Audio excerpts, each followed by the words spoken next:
આજે આપણે બનાવશું લીંબુ ને વરિયાળીનું શરબત। તો એના માટે વરિયાળી ખાંડીને લીધી છે, મિક્સરમાં નહીં। આનાથી ટેસ્ટ બહુ સારો લાગશે। વરિયાળી ખાંડી નાખવાની છે। તો બહુ ઉડે છે તો એના માટે ખાંડ નાખવાની છે। એકદમ સારો પાવડર થઈ જાય વરિયાળીનો। એકદમ ખાંડી નાખવાની છે।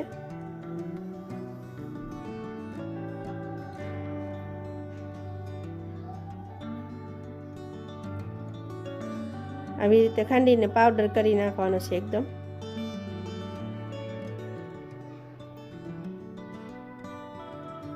હવે આપણે સાદા પાણીમાં નાખી દેવાની છે, એક લોટામાં લઈ અને એમાં સાદું પાણી નાખવાનું છે।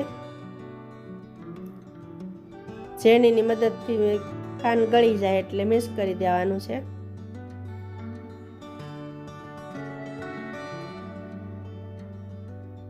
લીંબુ નાખી દેવાનું છે આપણે એમાં સિલ્કા એમાં જ નાખી દેવાના છે। થોડી વાર પડ્યું ને તો એનો ટેસ્ટ બહુ સારો બે। લીંબુ ને વરિયાળીનું શરબત છે। થોડુંક મીઠું લેવાનું છે, લીંબુ છે એટલે। તો હવે આપણે ઠંડુ પાણી નાખશું, એમાં મિક્સ કરી દેવાનું છે એકદમ। એક ગ્લાસમાં ગાળી લેવાનું છે ગળણીની મદદથી। બરફ નાખવાનો છે। તો તૈયાર છે આપણું લીંબુ ને વરિયાળીનું શરબત। જરૂરથી ટ્રાય કરજો।